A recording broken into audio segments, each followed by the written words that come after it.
जो जो इल्जाम लगा के इन सब की बेल्स खारिज हुई कि खुद ही डेट ली, खुद ही टाइम बर्बाद किया, खुद ही केस विड्रॉ किए और अब आके जुडिशरी को इल्जाम लगा रहे हो। यही जवाब आ रहा है ना आरएसएस और बीजेपी के सब लोगों की तरफ से।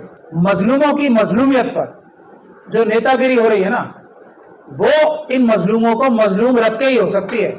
अगर ये बेलों पे बाहर आ गए तो फिर मजलूमों की मजलूमियत पे जो नेतागिरी करते हैं उनकी नेतागिरी नहीं चमकेगी। ये लोग भी आरएसएस और बीजेपी के किसी ना किसी तरह से अभिन्न अंग ही हैं, वरना तस्लीम के बेल का जिक्र करके सारी आरएसएस की आर्गुमेंट गिरा नहीं सकते। मातम करना है जी। और मातम के अंदर अंदर जो लॉजिक है वो नहीं बताना। किसी वकील की जरूरत नहीं है इस केस में, ना मेरी ना किसी और की। वकील की जरूरत तो इसलिए पड़ रही है कि ये मुश्किल हालात, प्रोसिक्यूशन स्पेशल पब्लिक प्रोसिक्यूटर्स हैं, उसके लिए जो पब्लिक प्रोसिक्यूटर्स एसोसिएशन है दिल्ली की, उन्होंने पीआर लगा रखी है कि इनको चेंज करो, ये ठीक नहीं अपॉइंट हुए दिल्ली दंगों में वकील। जो इन्वेस्टिगेटिंग एजेंसी है वो तो अमित शाह ही इन्वेस्टिगेटिंग एजेंसी है, उसने तो मेरे ऑफिस में भी रेड की थी क्योंकि मैं लड़ रहा हूँ। मैं ड्रामा नहीं कर रहा हूँ, मैं लड़ रहा हूँ एक्चुअली। इतनी मेहनत करते हैं ना जितनी हमने की है, कोई डेट नहीं ली, करे ना, इतना ही शौक हो रहा है इन्हें इन मजलूमों को बचाने का। एपीसीआर तो एक अंग है ना आरएसएस का, मदनीज नहीं है दूसरा अंग, आरएसएस का अंग है। और सबके सब ये उन्हीं के तो मेंबर्स हैं। आज अपने नाम कमा लिए ना।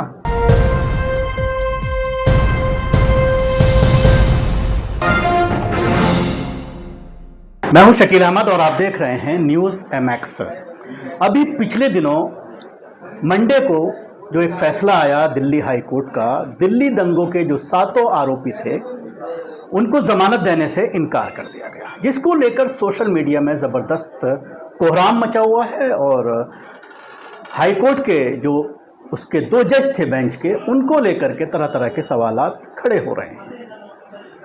और जिस तरह से दिल्ली दंगों का आरोपी उनको मानकर ये फैसला लिया गया है, इसके साथ ही कई ऐसे आरोपी हैं जिनके नाम लगातार सामने आते हैं, जिनमें से एक दिल्ली में अब मंत्री भी हैं कपिल मिश्रा। उनके खिलाफ कोई एफआईआर दर्ज नहीं होती है, कोर्ट ऑर्डर करता है, उसके बावजूद जो है वो दिल्ली सरकार में न सिर्फ जीतते हैं बल्कि उनको मंत्री बना दिया जाता है। इसके अलावा और भी कई सोशल एक्टिविस्ट हैं या हिंदूवादी संगठनों से ताल्लुक़ रखने वाले हैं जो खुलेआम घूम रहे हैं। हमारे साथ इसी पूरे मुद्दे पर बात करने के लिए मौजूद हैं महमूद पराचा साहब, जो सीनियर वकील हैं सुप्रीम कोर्ट के। महमूद पराचा साहब, क्या कहना चाहेंगे? आप बहुत बारीकी से दिल्ली दंगों के केसेस को देख रहे हैं और इस पूरे मामले को लेकर जजों को जिस तरह से सोशल मीडिया पर ट्रोल किया जा रहा है, क्या कहना चाहेंगे? नहीं, देखिए आजकल जो हमारे जुडिशियल सिस्टम की हालत है उसके बारे में मुझे क्या कहना है, मैं तो बहुत बार बता ही चुका हूँ। हालात बहुत मुश्किल हैं। 4 सुप्रीम कोर्ट के जजेस खुद प्रेस कॉन्फ्रेंस करके 2018 में ही कह चुके हैं। उसी वजह से तो हम जैसे लोग जो सड़कों पे भी आके आंदोलन कर रहे हैं, वरना हम लोग भी सुप्रीम कोर्ट के एसी कमरों में और अपने ऑफिस के एसी कमरों में रह के बड़ी बड़ी लंबी चौड़ी बातें कर सकते थे और लोगों की परेशानियों से अपने करियर की एडवांसमेंट या अपनी मकबूलियत बढ़ा सकते थे। लेकिन हम जैसे लोगों ने इस बात को सीरियसली लिया और सड़क पे उतर के हमारे देश की जुडिशरी को बचाने के लिए भी अब हम आंदोलन तक कर रहे हैं। ये तो हो गई एक बात। लेकिन क्या सिर्फ जजेस की इसमें कमी है? ज्यादातर है, लेकिन सिर्फ जजों की है, हमारी तरफ से कोई कमी नहीं है, ये मैं मानने को तैयार नहीं। देखिए अभी पूरा नैरेटिव क्या चल रहा है, आप तो इतने सीनियर सहाफी हैं, लेकिन पूरा नैरेटिव जो बना दिया गया है वो 7 बेलें रिजेक्ट हुई, 1 जजमेंट आई, 2 जजों ने जजमेंट दी। लेकिन इसी सब के दौरान दूसरी जजमेंट भी आई है, उसी दिन आई है। वो क्लाइंट था मेरा, तस्लीम जी। और जो जो इल्जाम लगा के इन सब की बेल्स खारिज हुई कि खुद ही डेट ली, खुद ही टाइम बर्बाद किया, खुद ही केस विड्रॉ किए और अब आके जुडिशरी को इल्जाम लगा रहे हो। यही जवाब आ रहा है ना आरएसएस और बीजेपी के सब लोगों की तरफ से।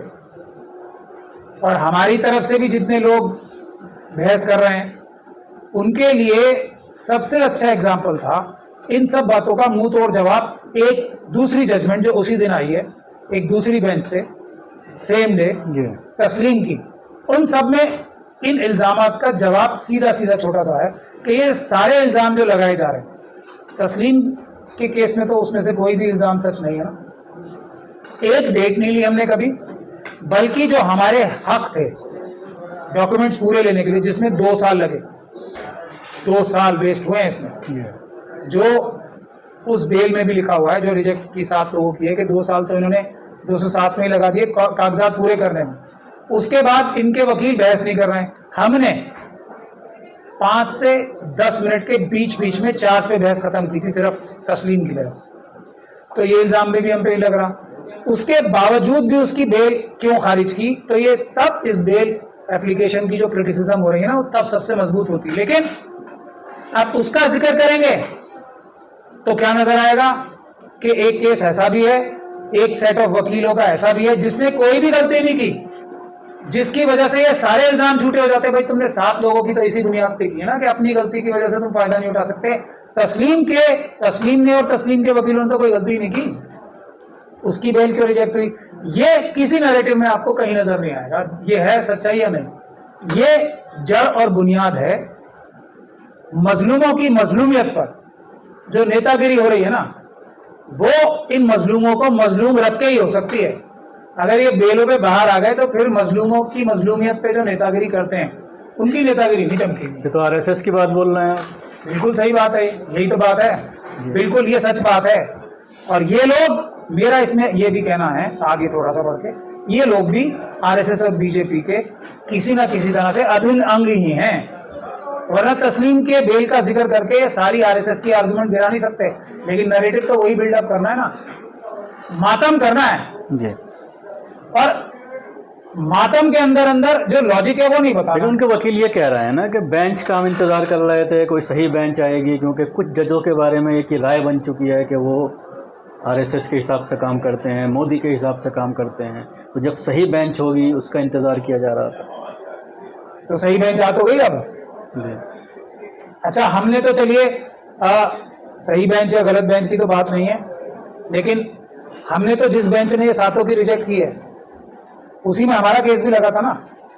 हमने एक लॉजिकल रीजन दिया कि इस बेंच के सामने जो सही है या गलत है, अब ये उन्हीं लोगों से पूछ लीजिए, सही और गलत कुछ नहीं होता, मुश्किल है हालात। अगर कोई सो कॉल्ड सही जो वो सही कह रहे हैं मिल जाती तो फिर इन वकीलों की क्या जरूरत है? किसी वकील की जरूरत नहीं है इस केस में, ना मेरी ना किसी और की।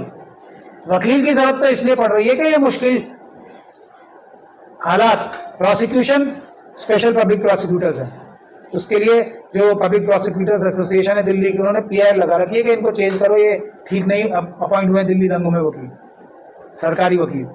जो इन्वेस्टिगेटिंग एजेंसी है वो तो अमित शाह इन्वेस्टिगेटिंग एजेंसी है, उसने तो मेरे ऑफिस में भी रेड की थी, क्योंकि मैं लड़ रहा हूं, मैं ड्रामा नहीं कर रहा हूं, मैं लड़ रहा हूं एक्चुअली। तो ये प्रोसिक्यूशन, ये पुलिस और उसके बाद जो मीडिया है, ठीक, वो तो उन्हीं की सारी बातें झूठ बोलते हैं, ये सब उनकी तरफ। जजेस का हाल भी तो वैसा है। अब आप मुझे ये बताइए, जजेस का हाल भी वैसा है, ये किसको नहीं पता है सारी बातें?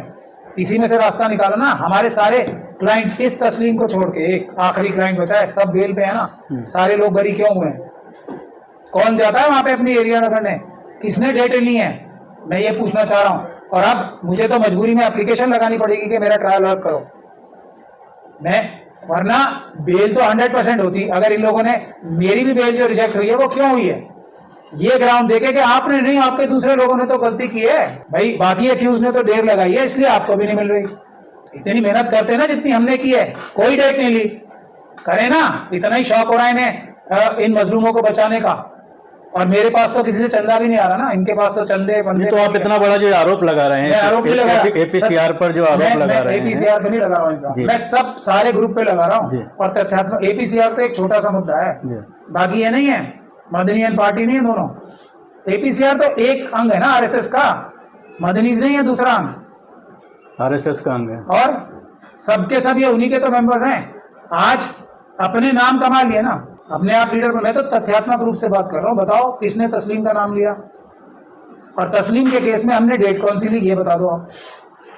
ये होती है मेहनत। अगर दिल से कर रहे हो काम, मुंह दिखाई के लिए, पैसा इकट्ठा करने के लिए कर रहे हो, तो वो जो कर रहे हो। कपिल सिब्बल साहब को वो हमारे बोलते हैं ना, लेकिन इसी ग्रुप ने दिल्ली दंगे में भी बहुत सारी जमानतें कराई हैं। मौलाना महमूद मदनी, अरशद मदनी, रोजाना अखबारों में आता है कि उस बारे में मैं कुछ 5 लोगों की जमानत मैं हो गई, आपको बोल रहा हूँ, बरी कर दिया गया लोगों को। आप तो एक APCR की बात करें तो जहाँ भी दंगे होते हैं, संभल के दंगे में जमानतें उनके जरिए ही कराई जा रही हैं। काम तो कर रहे हैं ये लोग।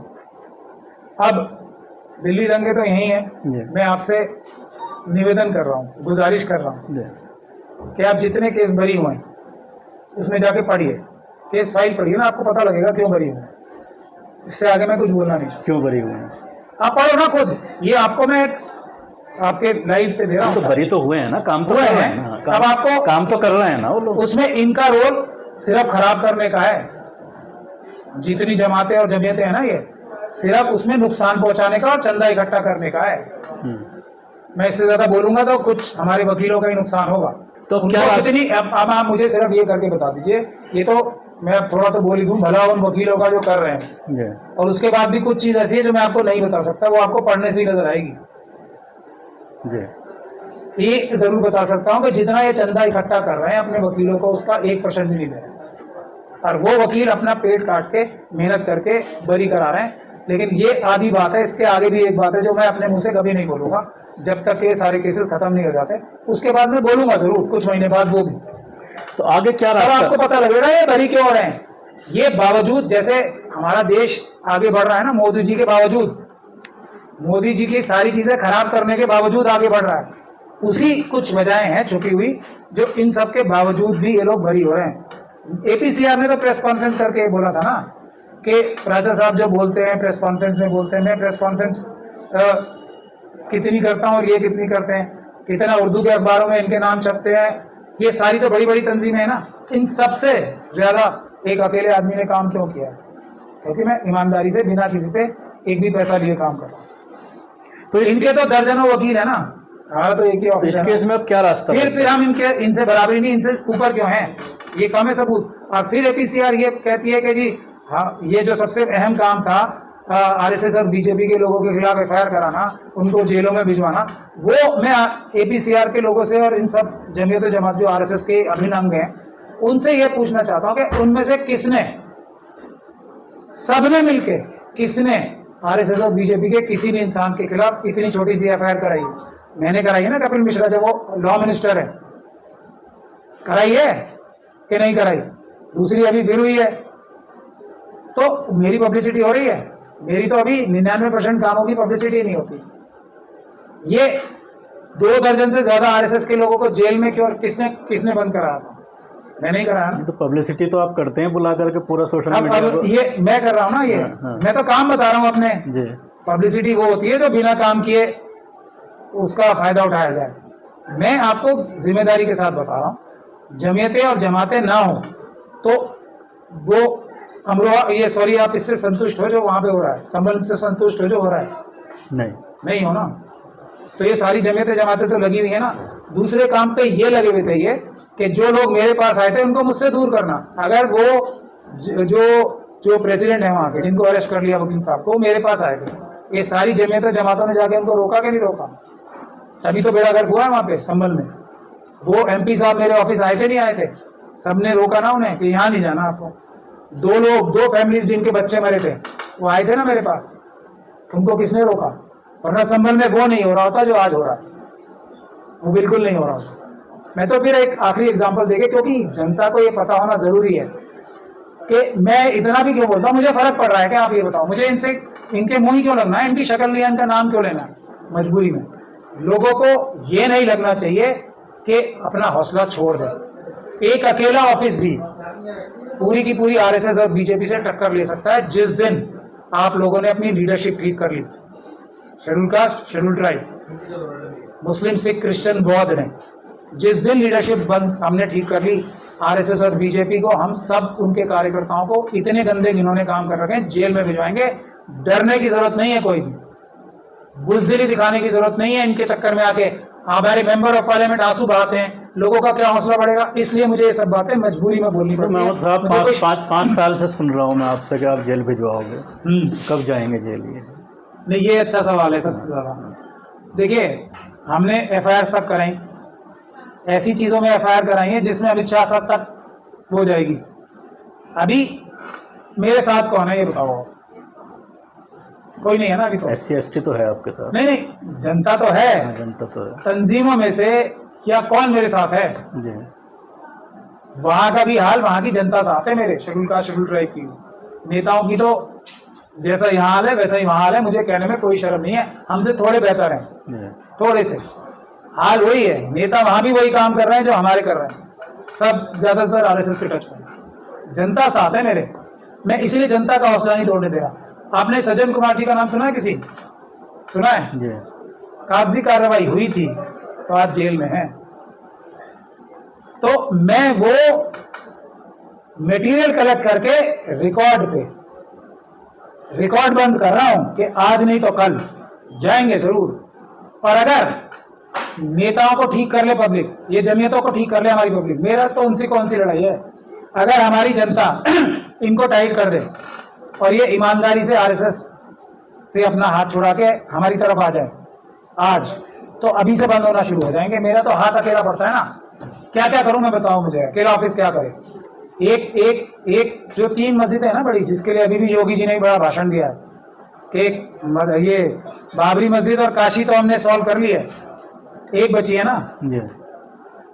किसके लिए, किसने रातों की नींद हराम कर रखी है उनकी? एक ही मस्जिद है ना, मथुरा मस्जिद। कौन कर रहा है उसका केस? वहां भी घुसने की कोशिश कर रहे हैं। अगर इनकी साजिश कामयाब हो जाए और ये मुझे हटा के किसी और को वकील कर दें, तो मथुरा मस्जिद का काशी जैसा और बाबरी मस्जिद जैसा हाल होके वक्त नहीं लड़ेगा। इतनी लड़ाई है मेरी बस इनसे। आरएसएस का साथ छोड़ें, हमारी तरफ आए, फिर सब ठीक हो जाएगा। इसमें कौन सी बड़ी बात है? कोई डरने की बात ही नहीं है ना। ये मैं लोगों को सिखाना चाहता हूँ और ये बताना चाहता हूँ कि मुश्किल हालात जरूर हैं, इम्पॉसिबल नहीं है, बिल्कुल इम्पॉसिबल नहीं।